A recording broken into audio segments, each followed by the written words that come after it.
I have the distinct honor of introducing Mr. Curtis Bennett, a personal friend who will be delivering our commencement address here today. Mr. Bennett is a visionary leader with over 30 years of experience transforming organizations, empowering individuals, and building meaningful community impact. He is the former executive director and current board advisor of One Kind Act a Day, a nationwide movement committed to inspiring intentional acts of kindness and cultivating a culture of compassion. He's the ideal speaker for us in that regard.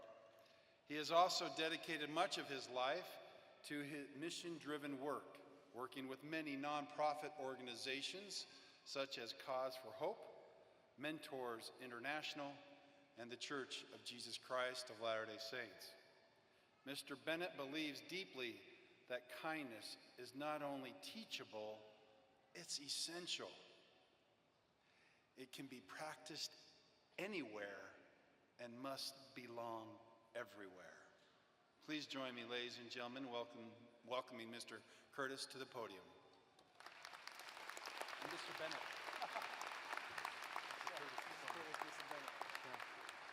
Mr. Curtis is just fine.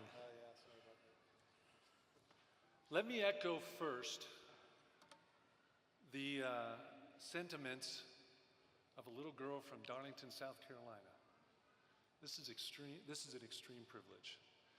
It's also humbling, and it is somewhat intimidating as well. You are all a sight to behold, and I thank you, President Martin, and staff and faculty and graduates for inviting me to come here today.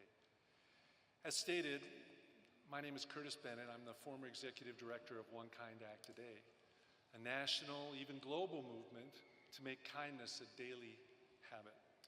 During my time with One Kind Act a Day, we partnered with schools, businesses, correctional facilities, and civic leaders across the country.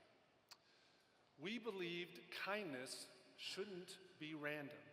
It should be intentional, consistent, and integrated into daily life. One Kind Act a Day is rooted in the idea that small, repeated acts of kindness can lead to meaningful, lasting change. So let's take a few moments and let's talk about that. The very first thing that I want to do today is to honor Rocky Mountain University of Health Professions. I'm learning RMU OHP, little u, O, little o, for recognizing the transformative power of kindness, not just in medicine, but in the human body and in life itself. In addition to that, I honor all of you for the very self-same reason. Part of why I'm standing here today traces back to a moment a few years ago when I watched President Martin participate in a panel discussion. While all the panelists had meaningful insights to share, it was President Martin's words that truly stood out. So much so they gave me the courage to approach him afterward with a personal concern, something I needed help navigating.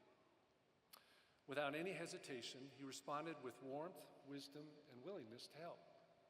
That act of kindness, that simple act, stayed with me. And it's a big reason why I'm here together with you today. So years ago, after wrapping up a particularly vigorous spin class, you know, the kind where you're sweating in a way that seriously stresses every single sweat gland that you've got, I made the seemingly brilliant decision to finish with some inverted sit-ups, not technically something that I normally do. As it turns out, flipping upside down after intense cardio isn't ideal, especially when you have a history of atrial fibrillation.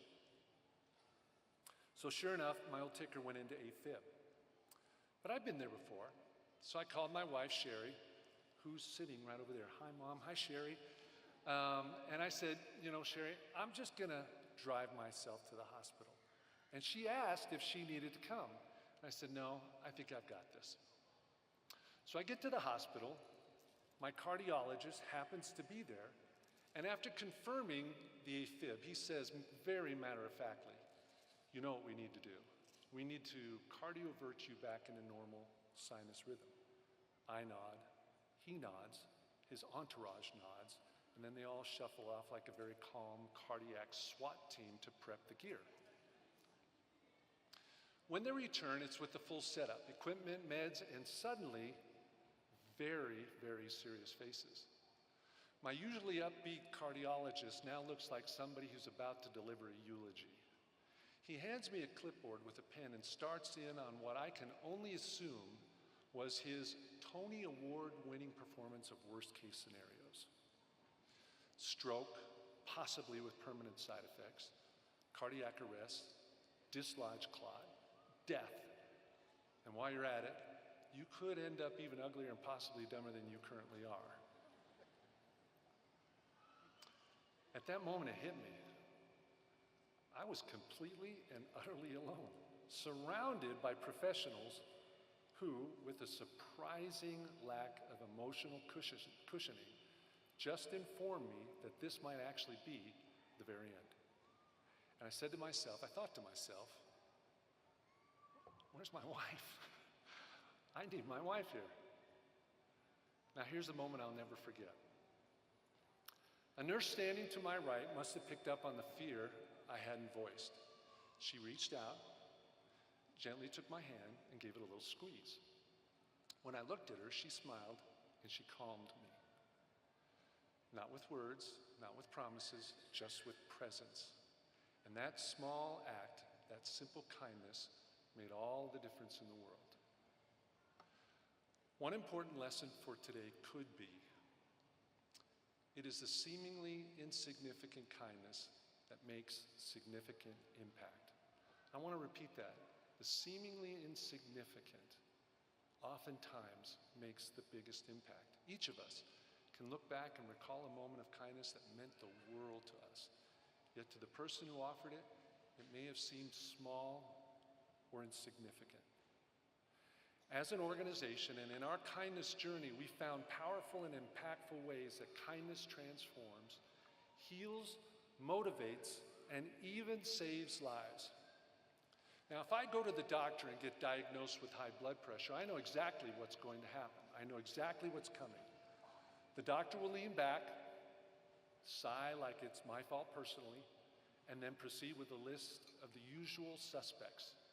Lose weight, exercise more, cut the salt, manage your stress, get better sleep. Oh, and here's a prescription the length of a Walgreens receipt. And that's usually where it stops. But here's the kicker. Research shows that if I added kindness into my life, just regular, intentional acts of kindness, the impact on my health could be nearly as powerful as all the other prescriptions combined. Now let me get this straight. I can't have chips anymore. I have to start jogging, which I really hate to do. I need to sleep like a baby. And I have to magically remove all stress from my life like I live in some kind of bubble bath commercial. But not once has my doctor said, have you tried being kind? It reduces stress. Oh, kindness is practically nature's free medicine. It reduces stress, lowers blood pressure, improves sleep, boosts relationships, and get this, studies show it actually makes you more attractive. So you heard me, be kind, and boom, your dating profile basically writes itself. Now, no, kindness isn't going to cure a terminal illness. It won't regrow a missing limb or turn you into a Marvel superhero. But compassion, service, and kindness have been shown to ease the emotional and even physical pain associated with chronic illness. It's not a miracle drug, but it's definitely a medical marvel that fits in your pocket and costs exactly $0. So the next time your doctor rattles off a list of life-altering prescriptions, just ask, okay, cool. But let me ask, how many random acts of kindness should I be taking daily? This book, The Wonder Drug, by Dr. Stephen Trzeziak, I had to ask him how to pronounce that. You asked me that question, so I'm going to call him and I'm going to ask him, how do you pronounce that? Dr. Trzeziak is a powerful book grounded in science and experience. It began as a research journey into what truly impacts patient outcomes. And what Dr. Trzeziak found was surprising. Kindness is not just a virtue. It's truly a medical advantage. This book explores the profound evidence-based ways compassion improves lives, both for those who give it and those who receive it. One kind act a day, which, by the way, is powered and founded by the Semnani Family Foundation, is honored to gift this to you as you begin your careers, inviting you to infuse kindness into your practice from day one. From day one, I encourage you to read this book. Dr. Trzeziak says, "The body is a machine and the brain is the smart computer that operates it. Giving behaviors and attitudes are the super refined, unleaded fuel that allows your body and brain to function at its best. When you run on altruism, you get many of the same biological benefits of exercising, eating right, and getting a good night's sleep. The evidence shows that volunteering, focusing on others, and giving time and money might be as good for your body and brain as CrossFit and the Mediterranean diet." I don't do well on the Mediterranean diet, but that's okay. Dr. Trzeziak also says, by taking your live to give prescription, think about that, your live to give prescription, you are setting up your brain and body to protect you from the neurophysiological, it's a word I had to practice a couple times, neurophysiological and physiological damage. Abundant research shows that if you perform random acts of kindness every day, it will not only reduce your stress, anxiety, and depression, but it will make you, as well as the person you've helped, feel calmer, healthier, and happier. By focusing on someone else, you can change your biology for the better, from the inside out, from your brain down to your toes. So serving others is a mental health therapy that every single person can access. It's essentially free, so there's no need to do mortal combat with an insurance company to get it covered. And it's the only medication that has virtually zero negative side effects. So allow me to give you some examples. At One Kind Act Today, we teach an award-winning, internationally recognized class called Kindness Matters, prepared, written, and made by my son who's sitting over there. It's a class that we teach inside the Salt Lake facility of the Utah Department of Corrections. So that's right, we're teaching convicted felons, many of whom are serving time for some of society's most serious offenses, how to intentionally practice and recognize kindness. Some think this is absolutely impossible. It's not. As stated, if there's one thing we've learned definitively through this experience, it's this: kindness can be taught anywhere, and it belongs everywhere. In this unlikely setting, we sparked a movement with something simple and powerful called Caught Being Kind cards. These little Caught Being Kind cards. Think of them as a prison version of a gold star sticker, except these cards carry real emotional weight. When someone sees an act of kindness, they don't just nod and move on. They stop, recognize it, call it out, and hand over one of these cards to the worker of kindness. One inmate, twice my size, fully tattooed, and really known for saying whatever he wants to whoever he wants, came up to me and said, the first time I handed out one of these cards, I was scared to death, sweating profusely. I can say anything I want, and I usually do, but suddenly I didn't know what to say. But after giving out this first card, the second one was easier, and the third even easier. Now, I love recognizing and celebrating acts of kindness. This is happening inside of a correctional facility. When inmates receive 10 of these cards, these kindness cards, we mark the milestone by sending a letter of recognition to anyone they choose. Often it's a mother, a father, a mentor, a child. It could be their basketball coach. It could be their high school sweetheart. The letter states that their loved one has been recognized by their peers for consistent acts of kindness in a place most people assume is devoid of compassion, and it's changing lives. One female inmate approached me and said, "I got a phone call the other day." I replied, "That's great." She looked at me very seriously and she said, "No, you don't understand. I don't get phone calls, ever." "Really?" I asked. "So who called you?" "My mother." "Your mother doesn't call you?" "No. She swore me off 25 years ago when I started getting into trouble and going in and out of jail." "So what made her call?" "That letter," she said. "You mean the one we sent her?" "Yeah." She wanted me to know that she was proud of me and that she loved me. And now they talk all the time. Along with the letter, we include a kindness coin. All of you have received a kindness coin as well. It's on your chair. It's symbolic but powerful. One inmate spoke to his 10-year-old son who struggles with anger. He told him, "You keep that coin in your pocket. And when you start to feel angry, take it out and squeeze all your anger into that coin." His son later called and he said very excitedly, "Dad, this is starting to help." This coin and that conversation gave a father in prison the opportunity to be able to have a teaching encounter with his son. Another inmate sent the kindness cards to his daughter in Texas. She showed those cards to her teacher. The teacher loved them so much, she now uses them in her classroom. One little girl brought the kindness coin to school for show and tell. She took the coin and brought show and tell. She stood up in front of her class and beamed with pride as she said, "This is from my dad. He's in prison, but he's helping people be kind." Parenthetically, this inmate is at least 6'5", 280 pounds, strong as an ox, and I have to tell you, he had tears in his eyes when he shared with me this story. The whole idea that his daughter was proud of him was something he never ever considered again. Another shared how he was having a horrible day.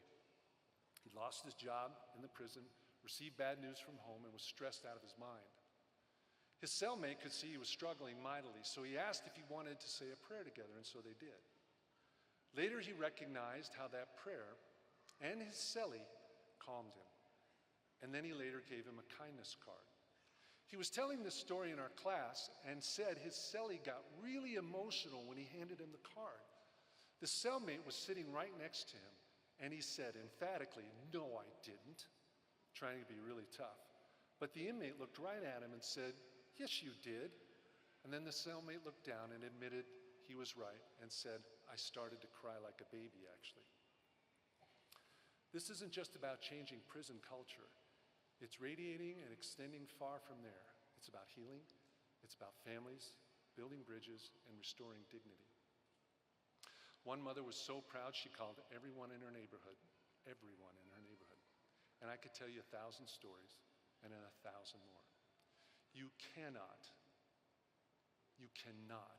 tell me that kindness doesn't transform people. Because I've watched it over and over. Even in the one place most people believe it couldn't possibly survive, but it has. Not only survive, but thrive. And let's keep in mind one thing. This is the Department of Corrections. It's not the Department of Punishment, and it's not the Department of Dehumanization. It's the Department of Corrections. We're there to correct behavior, and that's what we set out to do.